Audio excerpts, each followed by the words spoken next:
Kagulat World. Dalawang young stars, dalawang fearless attackers. At ngayon, magsasanipuwersa sina Alexandra Ayala at Victoria Mboco para guluhin ang women's doubles division ng Roland Garros. Sa dami ng pinag-usapang tandem ngayong French Open, isa ito sa pinaka-intriguing dahil parehong kilala ang dalawa bilang future superstars ng women's tennis. Hindi lang ito simpleng random pairing. Ito ay kombinasyon ng dalawang batang players na parehong explosive, athletic, aggressive, at gutong gumawa ng pangalan sa biggest clay tournament sa mundo. At lalong naging exciting ito dahil parehong mainit ang momentum nila papasok ng Paris. Si Alex patuloy ang pag-aangat matapos ang kanyang breakthrough run laban sa top players nitong nakaraang mga buwan.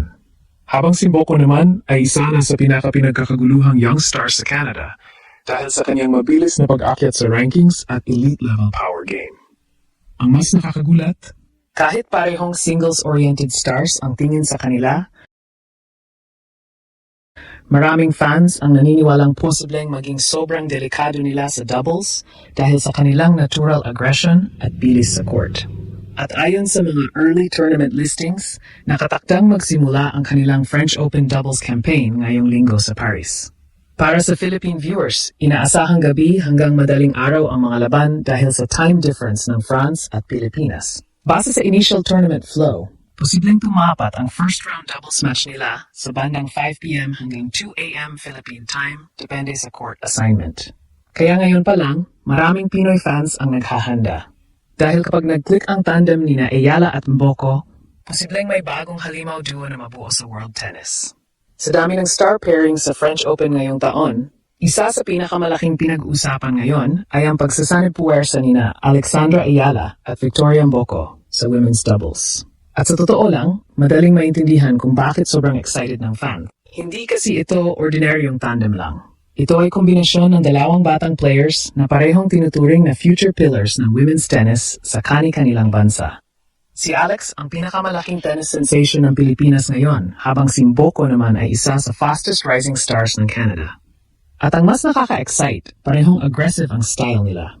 Kapag pinagsama mo ang lefty angles, court IQ at baseline creativity ni Alex sa raw power, athleticism, at explosiveness ni Mboco, nagiging napakadelikadong halo nito sa doubles setup.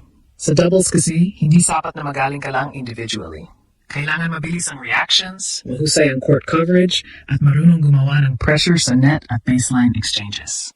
At base sa skill sets nila, maraming tennis observers ang naniniwalang natural fit ang tandem na ito.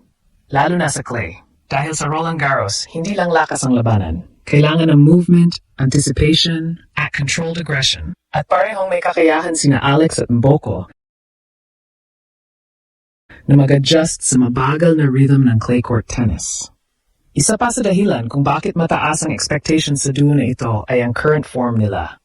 Si Alex ay pumapasok sa French Open bilang isa na sa pinakamalaking breakout names sa Asian tennis, matapos ang kaniyang shocking wins laban sa elite opponents nitong nakaraang taon. Tumaas ng husto ang respeto sa kaniya matapos ang kaniyang deep runs at giant-killing performances sa WTA Tour. Habang si Mboco naman ay literal na sumasabog ngayon sa international scene. Maraming scouts at analysts ang tumatawag sa kanya bilang isa sa pinaka-athletic young players ng bagong generation. Ang kaniyang serve at baseline power ay itinuturing ng world-class potential. At interestingly, hindi rin strangers ang dalawang ito sa isa't isa. Nagharap na sila dati sa singles competition sa junior at professional levels. Sa katunayan, tinalo ni Alex si Mboco noong 2022 USS Open Girls Semifinals bago tuluyang manalo ng historic junior Grand Slam title. Pero nakabawi rin si Mboco sa pro level matapos siyang manalo laban kay Alex sa Hong Kong Open noong nakaraang taon. Kaya may built-in chemistry at familiarity na agad ang tandem nila. At minsan sa doubles, yon ang pinakamahalaga.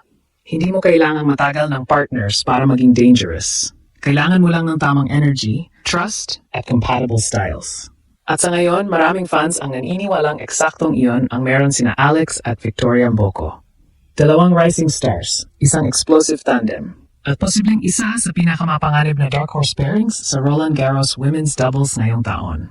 Habang papalapit ang simula ng women's doubles competition sa Roland Garros, lalong umiinit ang usapan tungkol kina Alex at Victoria Mboco. Dahil maraming tennis fans ang nakakakita ng potensyal na perfect balance sa tandem nila. At sa doubles tennis, napakahalaga noon. Dahil may mga pairing na parehong malakas individually, pero hindi nag-click kapag nagsama na sa court.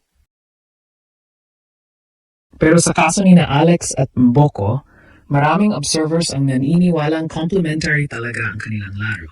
Si Alex ay kilala sa kanyang calm decision-making, sharp angles at tactical construction ng points. Hindi siya yung player na bara-bara umatake. Mahilig siyang mag-set up ng openings gamit ang placement at patience. Samantalang si Mboko naman ay mas explosive, mas aggressive at mas direct ang approach.